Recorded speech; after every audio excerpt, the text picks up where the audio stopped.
The St. Mary's Sacred Heart Church operated as a secluded, high-pressure environment for young women. Trainees lived here for years, severing all worldly ties to prepare for a life of service as nuns within the Sacred Heart Society. On the final Saturday of March, Mother Superior Agnes introduced a new 22-year-old trainee named Maria. Agnes presented her to the group as God's special child, meant for a life of prayer. However, Maria stood perfectly still, her face a flat mask of exhaustion, with deeply recessed hollow eyes. The other trainees immediately felt the shift. One girl, Ruma, watched as Maria walked to her room without acknowledging anyone. Ruma sensed a heavy, unnatural darkness following the new arrival, a feeling so intense it kept her from sleeping that night. This convent was built to be a sanctuary of faith, yet Maria's presence felt like a breach in its walls. Even before she spoke a word, she appeared less like a new sister and more like a vessel carrying something volatile into the heart of the church. The next night, Ruma peered into Maria's room and saw her sitting in a chair with her limbs tangled in impossible, grotesque angles. She sat limp and distorted, with her neck snapped sharply toward the window and a face that no longer seemed human. The situation spiraled during evening prayers. Maria began muttering in a layered, multivocal register that sounded like 3 different men speaking at once. Her eyes flooded with black ink, and her teeth appeared charred, like pieces of burning coal wedged into her gums.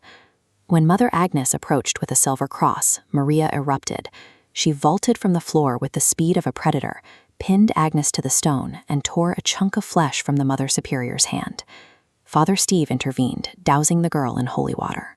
Where the water touched her skin, it acted like concentrated acid, raising thick blisters and sending her into a state of shock. For the witnesses, this was the definitive proof. Something demonic was inside Maria. This raises a question about the nature of the convent itself. If this was a fortress of faith, how did such a violent, specific entity find its way inside? Maria brought a hidden history with her, one that was about to turn this haunting into an interrogation.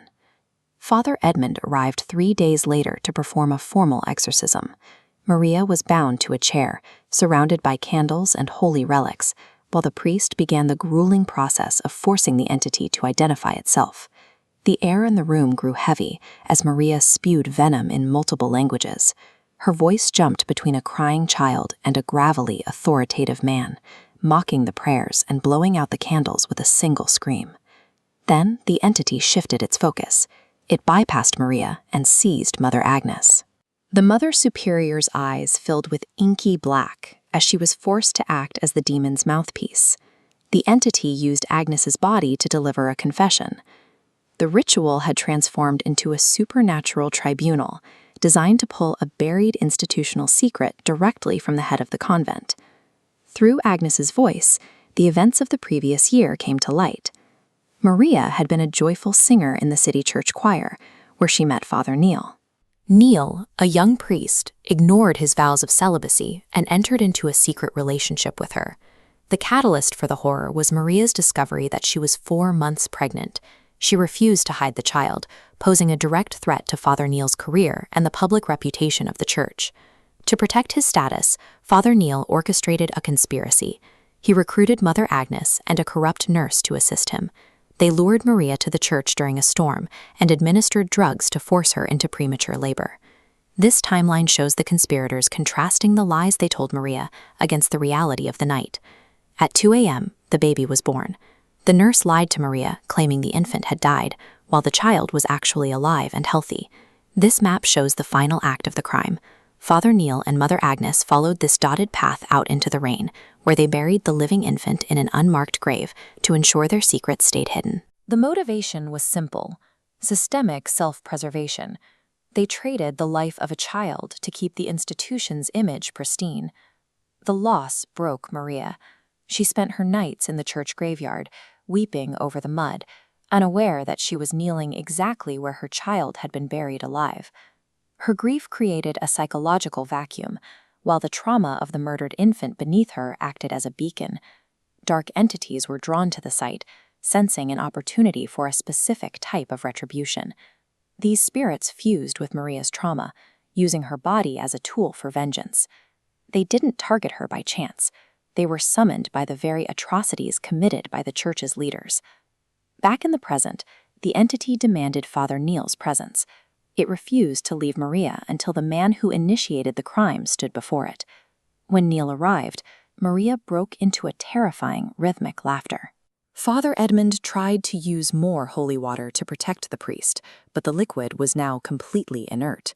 The prayers had lost their weight. Maria tilted her head back, and both Father Neil and Mother Agnes were lifted helplessly into the air. They hung paralyzed near the ceiling, unable to fight the force pinning them there. Every candle in the room suddenly reignited. The flames didn't stay on the wicks. They leapt toward the levitating figures, setting their robes ablaze. The entity spoke one final time. One sin, one punishment.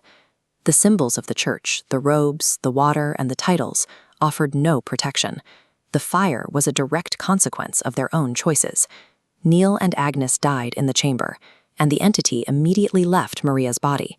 She was taken to a hospital where she eventually recovered, finally freed from the spiritual weight that had consumed her. The fallout was permanent. Both the Sacred Heart and city churches were closed down, left as empty shells following the scandal and the deaths of their leaders. The events at St. Mary reveal an evil manufactured by selfish human choices. When institutions prioritize their image over life, buried secrets eventually claw their way back to the surface for retribution.